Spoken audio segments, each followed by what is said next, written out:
Coronel, nas últimas semanas nós tivemos dados importantes do Fórum Brasileiro de Segurança Pública, né, descortinando e trazendo detalhes por cidades, por estados, em relação à violência, os tipos de crime também, os crimes não só de violência, os homicídios dolosos, culposos, mas também crimes sexuais, os crimes virtuais que vem crescendo aqui no Brasil. Eu pergunto, o senhor, como um dos maiores especialistas em segurança pública do Brasil, quais dados chamam a atenção do senhor e o Brasil vem evoluindo na questão da segurança ou não?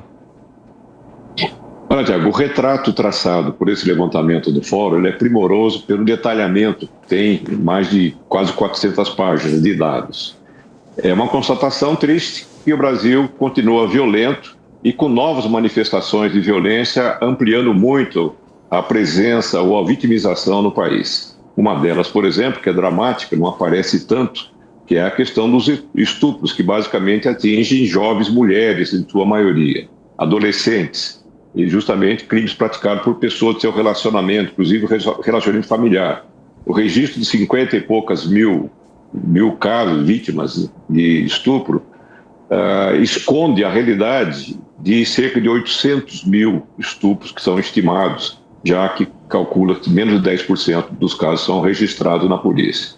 Nós estamos também com um crescimento exponencial de fraudes, principalmente fraudes eletrônicas, a partir das oportunidades traçadas aí pelos celulares, pelos computadores, pelas mídias sociais, que está infernizando a vida do Brasil. Nós tivemos um crescimento de mais de 60%. Mostra uma sociedade violenta e fraudulenta e também, claro, que os mecanismos de contenção, de prevenção, de repressão não estão sendo suficientes para debelar essa crise. Mesmo os homicídios que tiveram uma pequena queda, um pouco mais de 2%, de um ano para outro, ainda assim estão em patamares muito violentos para a sociedade brasileira, uma sociedade do século XXI, um país que está aí se expondo como um modelo, perseguindo um modelo de democracia, mas não existe uma boa democracia com tanta violência como nós temos. E essa violência também é muito desigual, porque ela atinge mais alguns estados, algumas regiões do país do que outras.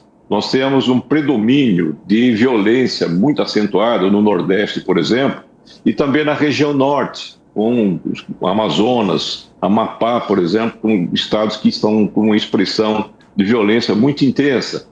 Temos ainda a registrar e lamentar um excesso de violência por parte das forças policiais do país. Foram mais de 6 mil mortes, cerca de 18 mortes por dia praticado pelas forças policiais, claro. Muitos casos desses são inevitáveis pela própria presença da violência criminosa. Mas, mesmo assim, nós estamos observando que há excesso descontrolado, evidentemente, que só os estados da Bahia e Rio de Janeiro faz a estatística aí de 40% dessas mortes letais causadas pela ação policial. Nós temos, portanto, um grande desafio para toda a sociedade brasileira. E, claro, esse desafio é imposto principalmente a quem está no nível de coordenação nacional dos esforços, que é o governo federal. Nós tivemos lá, ao longo dos últimos 20 anos, mais de 10 planos nacionais para a segurança pública e praticamente todos eles, de uma maneira ou de outra, não alcançaram o sucesso que seria necessário, de tal forma que nós chegamos onde estamos até aqui, com graves problemas, e o novo governo, que está apenas há seis meses aqui, está nos devendo ainda uma carta clara de suas intenções para melhorar esse panorama da segurança pública. Bom, Coronel, o senhor falou sobre a região Nordeste, né? É interessante que nessa lista do Fórum de Segurança Pública, as 4 cidades mais violentas do Brasil são da Bahia, né? E eu pergunto para o senhor o seguinte: a violência é muito desigual, como o senhor bem ressaltou. Nós temos um tipo de violência nas grandes cidades, aqui em São Paulo, a gente já falou outras vezes aqui, ao roubo de celulares, um número muito grande que é roubado por dia. Só que nessas cidades que são mais afastadas do centro, há talvez crimes mais violentos, porque a sensação de impunidade é talvez maior ainda. Isso tem a ver? Isso pode ajudar a gente a entender esses números também? Pode ter, Tiago. A impunidade é um grande propulsor da violência, né? E dos crimes em geral. Há muitos crimes, como fraude, que não são violentos, mas são crimes preocupantes para a sociedade. E o que nós observamos em termos de impunidade tem a ver com a baixa capacidade de prevenção do aparato estatal. E essa impunidade, ela decorre tanto das deficiências do patrulhamento da PM, afinal de contas, uma polícia mais presente nos locais de maior incidência, ela reduz essa sensação de impunidade aos criminosos em potencial. A capacidade ou o aperfeiçoamento do desempenho de investigação na Polícia Civil é importante também. E vamos até escalando aí o Ministério Público com a sua capacidade suplementar de investigação, denunciando os crimes, e depois a punição feita pelo Judiciário e a contenção posterior no sistema prisional. Nós temos, portanto, um conjunto de ferramentas que estão funcionando mal, que gera naturalmente a sensação de impunidade. As pessoas, óbvio, têm a pena ou o castigo como um fator de contenção. Não é só isso, existem outras questões importantes, mas nós estamos observando que grandes predadores da sociedade não estão se sentindo intimidados. E nós percebemos isso, Tiago, porque há estudos. Um grande estudioso da questão da violência, principalmente do homicídio no mundo, o professor da Universidade de Oxford, da Inglaterra, ou melhor, de Cambridge, na Inglaterra, o professor Manuel Eisner, ele pontua o seguinte, que os países muito violentos, eles têm algumas características, como grande desigualdade social, o caso do Brasil, e aponta, inclusive, um detalhe curioso, são os países que têm uma altíssima taxa de corrupção. A corrupção, ela serve como modelo de impunidade no país. A corrupção extensa, indivíduos que são punidos rapidamente retornam ao seu âmbito político, ao seio da sociedade, com uma rapidez incrível, mas ela acaba servindo de mau exemplo para as pessoas, afinal de contas. Se o fulano, não quero falar especificamente do ex-governador Cabral, que não é um fato que está jogado na nossa cara, ele, condenado a 400 anos, cumpriu 6, está nas ruas, vai ser homenageado até por uma escola de samba. Essas situações acabam mobilizando muito na sociedade um conceito de que quase tudo pode ser feito. E isso, naturalmente, é um problema também da cultura da sociedade. E essa cultura de impunidade, do coitadismo de maneira geral, ela acaba colocando a sociedade em situação desvantajosa perante uma minoria de criminosos. Coronel, a gente já falou sobre isso outras vezes aqui, mas sobre o crime organizado, né? Há muita glamorização do crime organizado, a gente fala muito do PCC, que teria domínio não só nas favelas do Rio de Janeiro, como a gente fala muito, mas também na própria política. A gente fala dos milicianos, a ligação com a corrupção também. De que forma tudo isso é, na verdade, um emaranhado? Ou seja, a explicação para esses números pode estar justamente nessa intersecção de pessoas ligadas ao crime organizado e também dos próprios políticos, pessoas que são donas do poder, vamos dizer assim. Olha, Tiago, o crime organizado, ele afeta muito, naturalmente, o contexto de segurança pública do país. Mas para o dia a dia da população, ele não afeta tanto assim.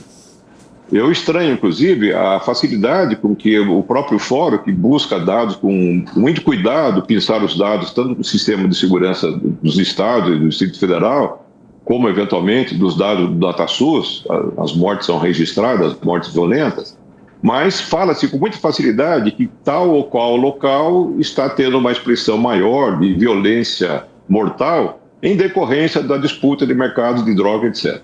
Só que aí não há como obter, através da lei de acesso à informação, das facções criminosas. São muitas suposições. E isso acaba facilitando, de certa maneira, a acomodação da polícia, até que tem dado justificativa, mas essas mortes são decorrentes da ação do crime organizado.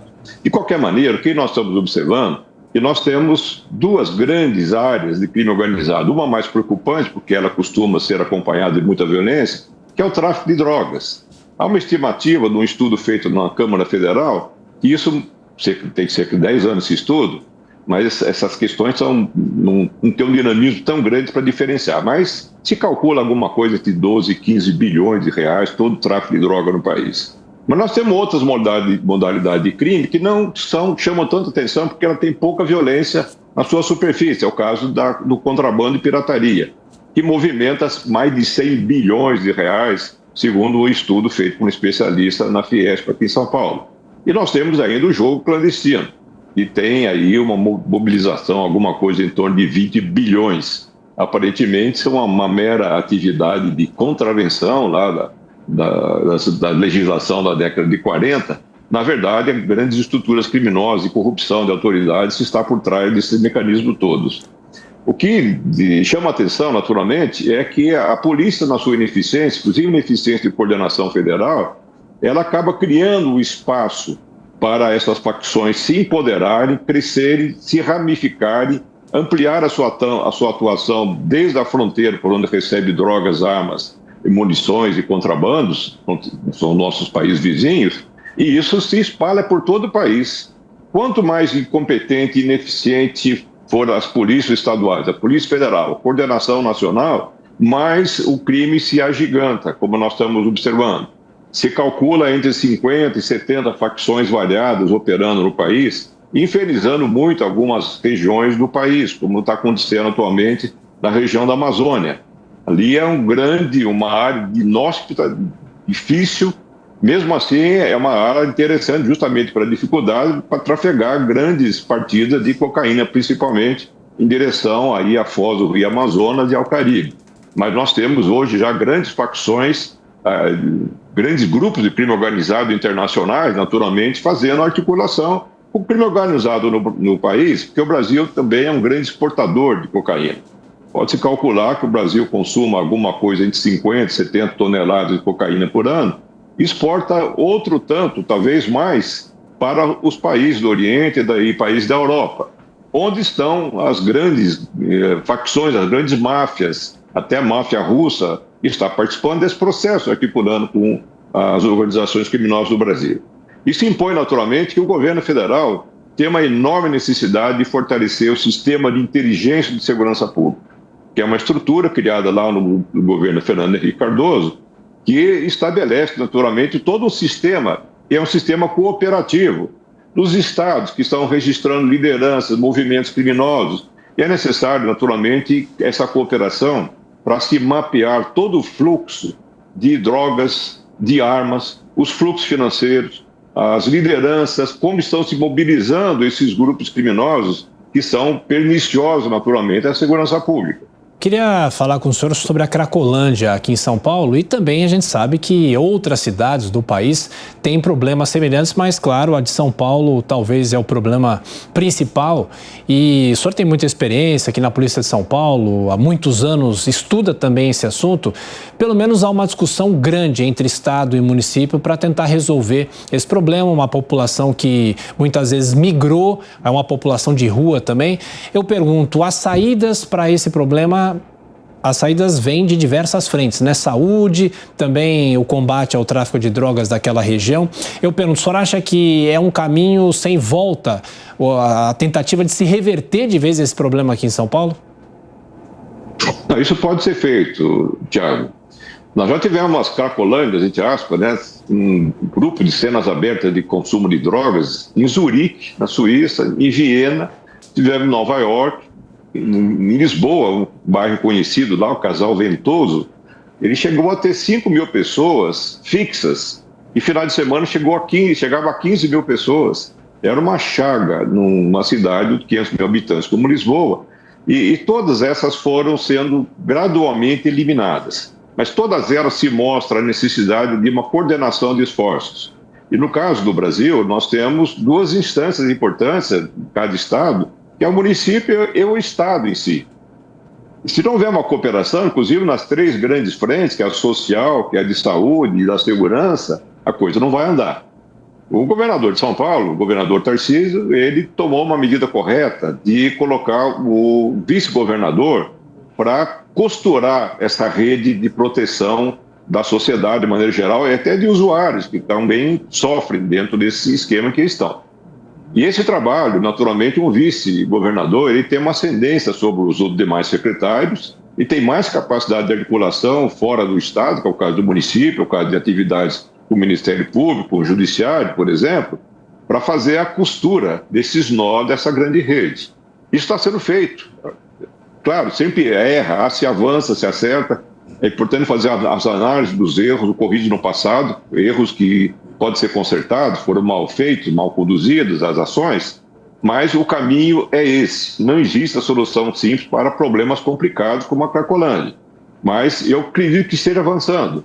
O Estado já prendeu mais de 200 desses traficantes que atuam nessa região da Cracolândia, e a Polícia Civil está se aplicando muito nessa região para fechar o cerco aos traficantes.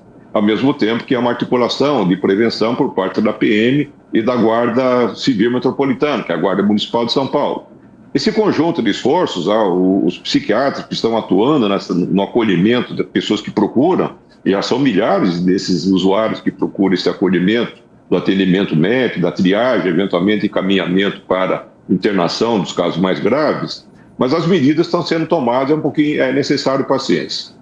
Alguns atropelos acontecem pela dificuldade que existe. Um aspecto interessante, eu conversei recentemente com o subprefeito aqui da cidade de São Paulo, da região da Sé, onde está a Cracolândia.